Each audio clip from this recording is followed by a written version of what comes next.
I'm Kristen Fisher. I'm CNN Space and Defense correspondent. It's never easy following William Shatner, but we're going to give it a go, give it our best shot.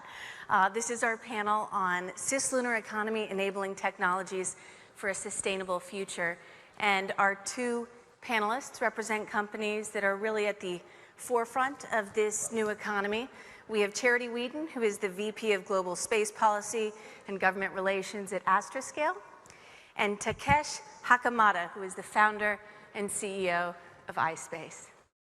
So thank you both for being with us today. And I'd like to start, before we get into what specifically Astroscale and iSpace are doing to, fuel this new economy, I'd like to step back and kind of get your takes on this economy as a whole. Clearly, it is in its infancy, but how would you describe where it's at this moment in time and what the potential is for its future? And Charity, I'll start with you. Sure. So there is a broad opportunity here for all of humanity. And that's what I think of initially when I think about the opportunity of why the cislunar economy is important. When you think back, we didn't realize what would come out of GPS, for example. Now, every one of us has one of those chipsets in our phones, right? So we didn't realize the amazing amount of data that would be coming from the remote sensing community, and now we use that data every day to navigate around town. So my biggest excitement about the opportunity of cislunar economy is the things we don't even know yet, right? Where will this take us? Where will it take our opportunities? Where will it inspire? And where will we be able to grow the space economy out of putting effort, time, and infrastructure into the cislunar environment? Now, closer to me is really the opportunity of bringing the logistics and the infrastructure we enjoy here on Earth and into space. Because when you can do that, you now have a host of capability to smooth the pathway towards whatever we need to do on the Moon, Mars, and beyond. So ISAM was talked about earlier today. That's in space servicing, assembly, and manufacturing. And we need to do that sustainably as well. So that's what I'm excited about. Takesh, how about you? How would you characterize this moment in time for the cislunar economy?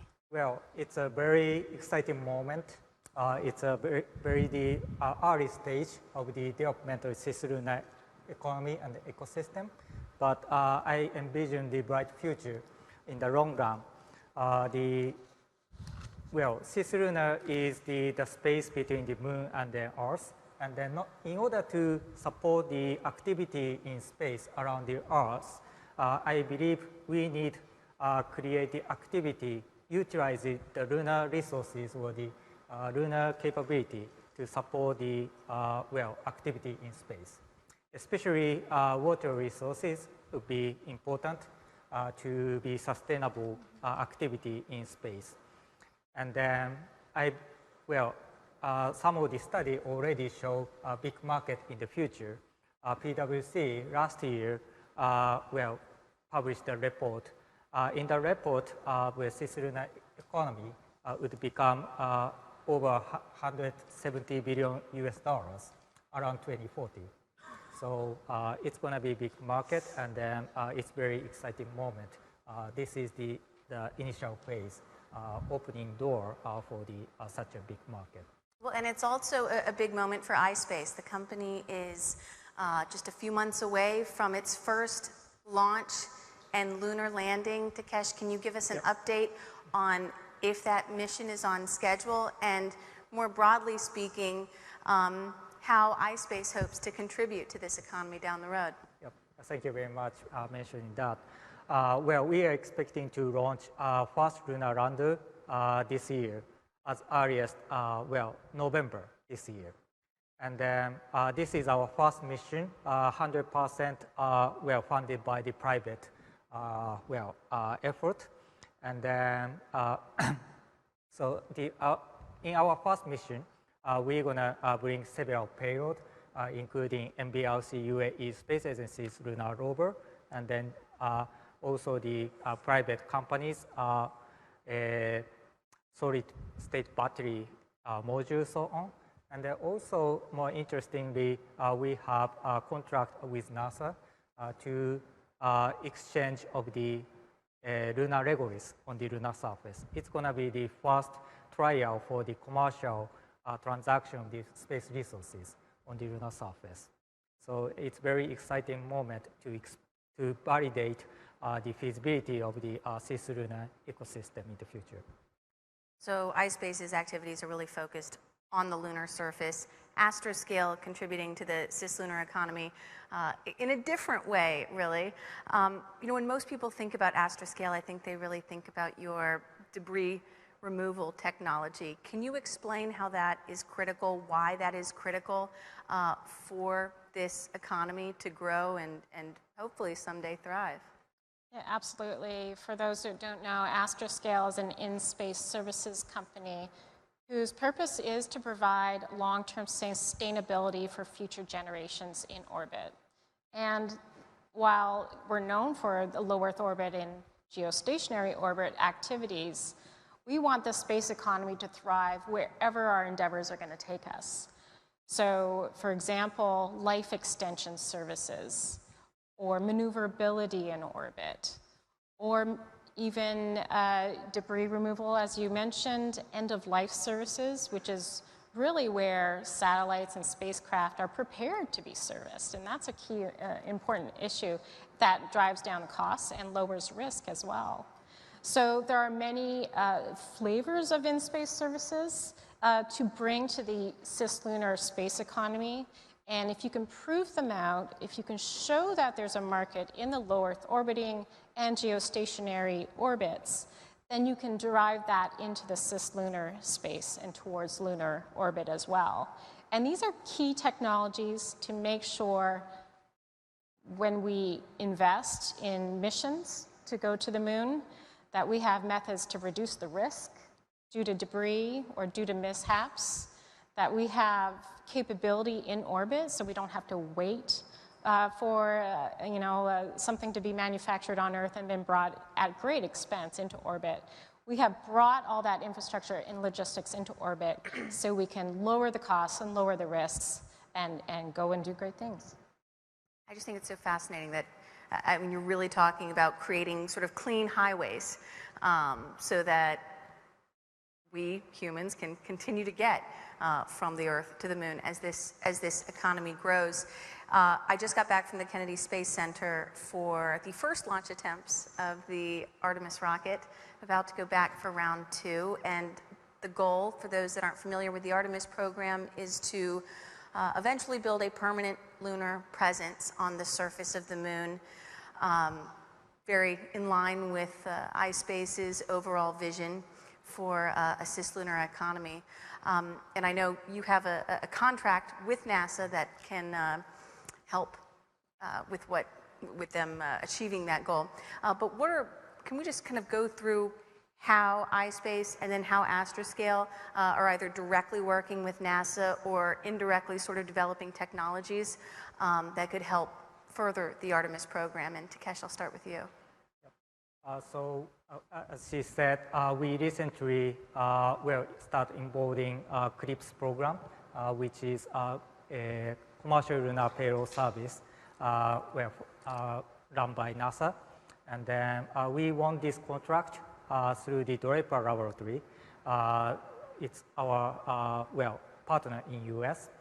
And then under Draper's initiative, where we are providing a lunar transportation service,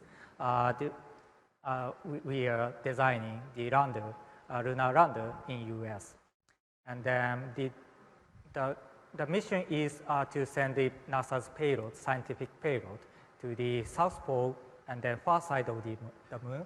So we need to also deploy the relay satellite around the moon, and then we're going to provide relay communication capability to NASA.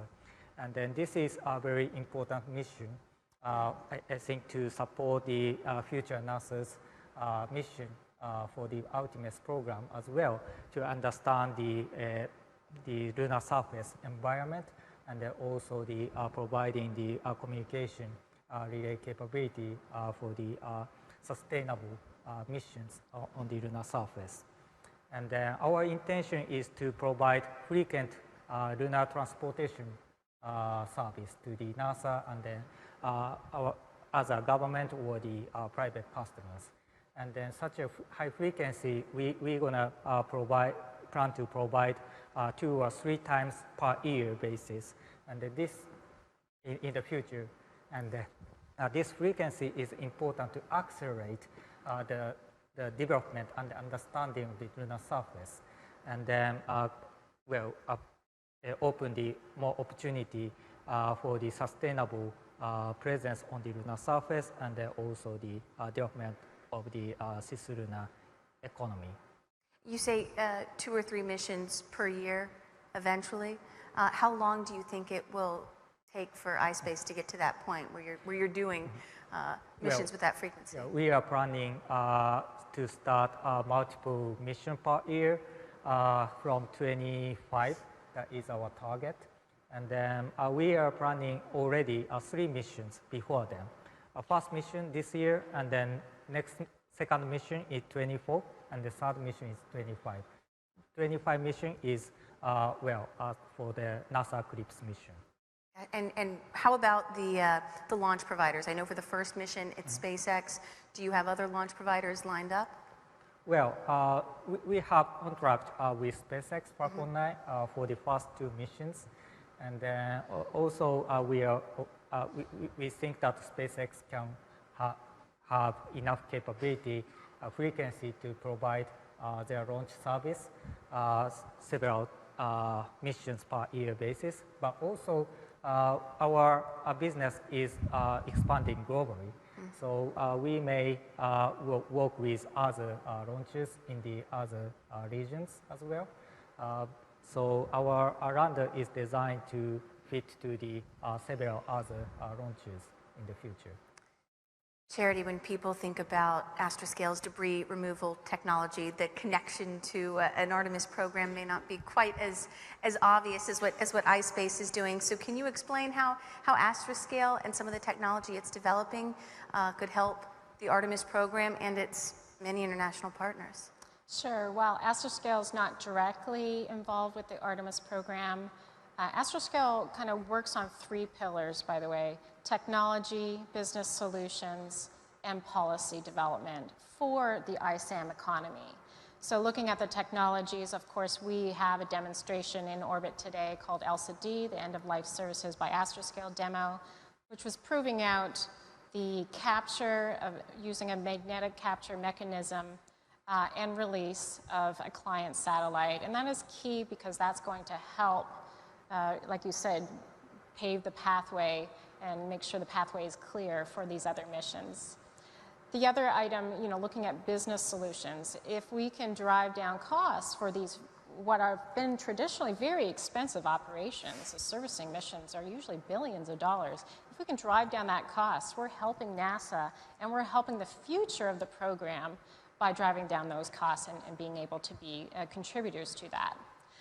But my role is about policy, and this is where I'm excited about that we are directly providing inputs into best practices and standards developments and helping the governments understand what kind of rules do we need to set in this new space era. In-orbit servicing, all these new cislunar activities, no one's really totally figured out the oversight and continuing supervision that's required. And so that's where we need to put a lot of effort today to make sure there's certainty for us operators when we invest into these missions, that we know that we're going to get the stamp of approval from the US governments and governments around the world to go off and do these missions. So those are the relationships between Astroscale and Artemis. The Artemis Accords, of course, has an element of sustainability within it. And I think we can take a lot of the lessons learned, we're learning right now, on the low Earth orbit congestion and debris issue and debate, and let's start building the rules of the road for the lunar economy as well. You've teed up my next line of questioning perfectly, because I want to spend a bit of time talking about the role of governments in developing the cislunar economy. I mean, in order for an economy like this to flourish and be truly sustainable, you need some rules and some regulations. And right now, by all accounts, it's, you know, the wild, wild west out there. We have seen the Biden administration take some small steps in this regard. In July of this year, the White House released a national orbital debris implementation plan, and Astroscale played a pretty big part, working closely with the White House in developing this plan, or at least providing some input. Charity, first of all, let me just ask you what you thought of this plan from the White House. Did it go far enough? Well, the plan really outlines what are the investments that the United States government needs to make in order to jumpstart real, true debris mitigation and remediation efforts. So we see space sustainability as having kind of three pillars. The underlying essential foundation of sustainability is space situational awareness. And with SPD3 in the Trump administration, that actually kicked that off, right? It was kind of space situational awareness, space traffic management. But it is this getting the details of the space traffic management piece. What are the rules? What are the best practices? What standards we all have to apply to ourselves that we haven't quite figured out? And then the third layer here is the space environment management piece. And so I feel this orbital debris plan helps touch some of those and points to key investments. It's not just enough to write something down on a piece of paper. You actually have to put some action and budget and targeted investments to accelerate the growth in that technology. And then the US government needs to become a customer, right? So a lot of commercial opportunity here. Astroscale is part of a consortium called CONFERS. It is a group of 50 plus on-orbit servicing ecosystem players. And so there is a thriving market emerging where governments can be customers. So not only the orbital debris plan, but the national ISAM strategy that was recently released is also a key document. It's a signal. It's a signal from the government that we take this ISAM industry seriously and the commercial industry seriously. We want to invest, and we want to eventually become customers. And that's what we need to hear. The next step, of course, is to turn that into budgets and actions. Yeah, so a plan is nice, a contract would be even nicer. Correct me if I'm wrong, but I believe Astroscale already has debris removal contracts with the UK, the European Union, and Japan, but not the US yet. Any movement on that front? Well, there is definitely some programs starting to come up in the research and development stage of orbital debris remediation specifically. Both NASA, all across the interagency actually care quite a bit about the ISAM world, where that's the in-space servicing, assembly, and manufacturing. A large-scale debris removal demonstration, however, has not been put on paper yet. There was a recent bipartisan Senate bill recently, last couple days, that highlighted the need for an active debris removal demonstration mission. That is a great signal. It's a great signal that's a bipartisan issue as well.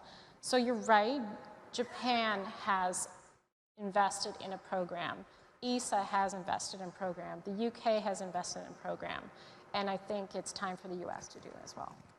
Takesh, what do you think about the role of governments in developing this cislunar economy? Has the US, has Japan, have countries like that done enough? Well, in addition to the policy side or regulation side, especially for the space resource utilization in the future, as Charity also said, that government become customer. That is very important. And then CLIPS program is the good example, procuring commercial service by government. And then because we have been involved in this CLIPS program as well, we are advocating, communicating with the Japanese government and then also the EU. We have office in EU as well, and then Luxembourg. And then we are promoting this concept. Government procurement is important to initiate the market and then, commercial service. And then of course, we don't rely on only the government procurement in the future. However, this is, the signal for the industry. There is a customer, and then there is a worth to invest, and then to do business. And then gradually, I expect, commercial, market become more viable, and then, how can I say, drive the market by the private sector. So in addition to the regulatory and financial hurdles that accompany the development of this new economy, you also, of course, have some pretty big technological ones. I mean, you're testing out technology that's really never been done before. So on Astroscale side, let's talk about the ELCD mission. You all have successfully demonstrated capturing a small sat with a robotic arm. But ELCD has also run into some issues. I know you're on the government side of things, but if you could just kind of give us an update on ELCD, how it's doing, what its future is. We love ELCD at Astroscale. So ELCD was launched in March of 2021, and it was set out to demonstrate capture, release, relative navigation, and then it kept getting progressively harder for demonstrations of kind of a search and rescue package. Can a satellite autonomously go and seek out another satellite that needs rescuing and collect it? So ELCD launched in March, and in that summer we did prove out the release and the capture of the magnetic mechanism between the servicer and the client. And then later on, once we released the client again, we tested out and demonstrated relative navigation. We also demonstrated the command and control requirements for such a technologically difficult scenario. Worldwide ground system access was required. A new in-orbit servicing command and control center in Harwell, UK was utilized, and so that was another proof point there. We also tested out the licensing as well. Obviously, we had to go through the licensing process, and that was another hurdle, but however, we got through it, and that was really good to learn as well. So yes, ELCD last few months ago ran into some snags. 4 out of its 8 thrusters stopped working. We had to kind of pause to make sure we're doing things safely. That's the number one thing we want to make sure we do is do this demonstration safely. And right now we're evaluating our options, what's next for ELCD. Okay, and Takesh, I mean, you guys are really about to, just a few months away from seeing your lander and rover touch down on the lunar surface. What are some of the technological challenges that worry you the most? I mean, you remember during the Apollo missions, the lunar dust proved to be so problematic for the Apollo astronauts. What are you most worried about? Well, because already proved that we can land on the moon through the Apollo program, so there's no requirement for any invention of the new technologies. We have already technologies. And then the point is, as a private effort, we cannot spend billions of dollars to develop spacecraft. So the limited amount of the funding and then the resources, human resources, how we can efficiently develop lunar landers. And then we decided to develop a lunar lander in 2017, and then it took 5 years almost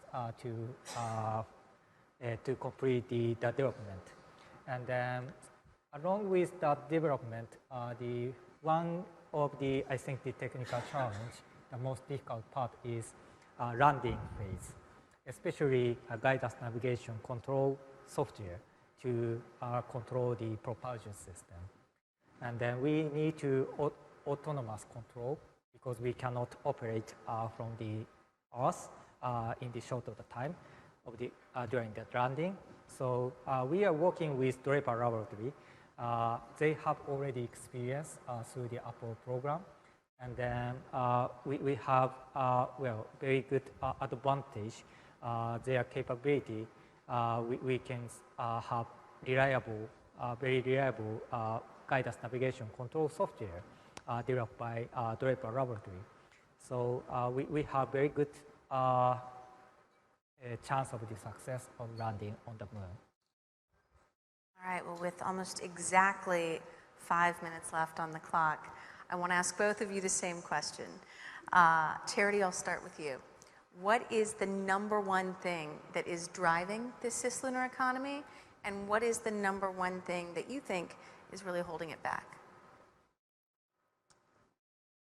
The #1 thing that's driving this is our inspiration. I think it's our desire to explore. And that is so strong. It's been over 50 years since we've been to the moon. And